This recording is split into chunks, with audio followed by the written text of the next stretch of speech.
सुमन गांव के सरपंच कृष्णलाल जी की बड़ी बेटी ससुराल में पति और सास के शोषण का शिकार हुई थी, लेकिन उनके खिलाफ जाने और माता पिता को बताने हिम्मत नहीं हुई।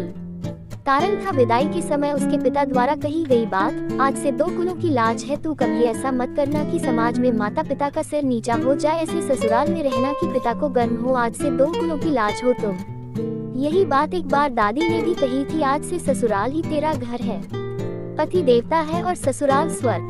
बेटी तो मायके से डोली में जाती है किंतु ससुराल से अर्थी में विदा होती है। यह बात हमेशा याद रखना, ससुराल ही तेरा घर है। उस दिन सुमन ने पिता से वादा किया था कि आपकी हर एक बात का पालन करूंगी, लेकिन शादी के कुछ दिनों बाद ही देवता रूपी पति और स्वर्ग रूपी ससुराल का असली रूप सामने आ गया था। वह घर उसके लिए जेल बन गया था, जिसमें इतनी घुटन थी कि बर्दाश्त करना मुश्किल हो गया था। पति रोज शराब पीकर आता था, मारता था। सास भी बहाने बनाकर बेटे से पिटवा देती थी, पिटवा कर खुश होती थी।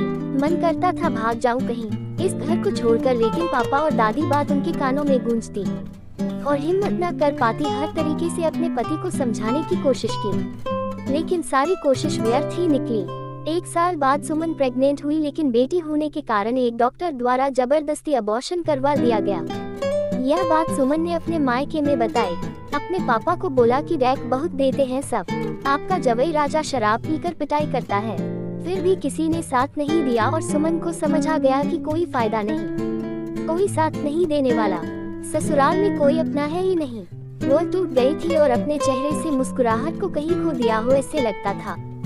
समाज में चमचमाती दोनों परिवारों की इज्जत के पीछे कितना अंधकार था सुमन समझ चुकी थी।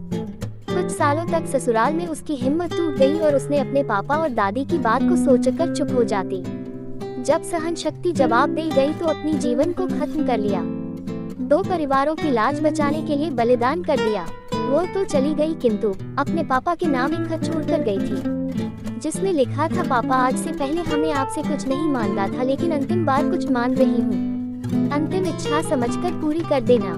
कुछ सालों में मेरी बहनों की शादी होगी, उन्हें विदा करते समय आप यह कहना कि बिटिया यह घर हमेशा तुम्हारा है और तुम्हारे पापा हमेशा तुम्हारे हैं और तुम्हारे साथ हमेशा खड़े हैं। जीवन में कोई भी मुसीबत आए तो बेहिचक बताना और समाज के इस दिखावे के लिए मेरी बेटी अपना जीवन बर्बाद नहीं करना।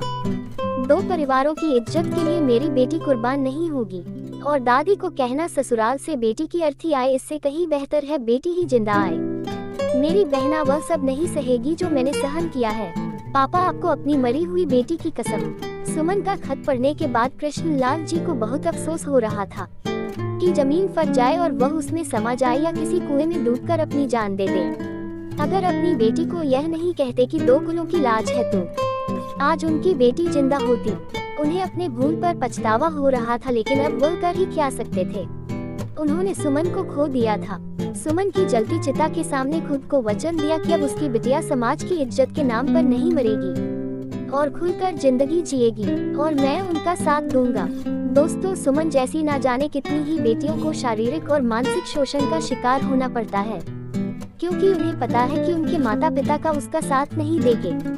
जुल्म और अत्याचार सहते सहते अपना जीवन समाप्त कर लेती है और माता पिता के दिए हुए वचनों का पालन करते हुए अपनों के खिलाफ आवाज नहीं उठा पाती है।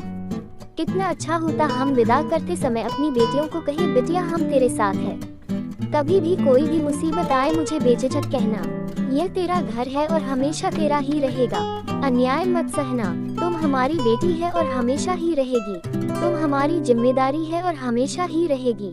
दोस्तों, उम्मीद करती हूँ कि यह कहानी आपको पसंद आई होगी। अगर आपको यह कहानी पसंद आई है तो हमारे चैनल को सब्सक्राइब करें और लाइक करें, क्योंकि हमारी कहानियाँ आपके पास सबसे पहले पहुँचे।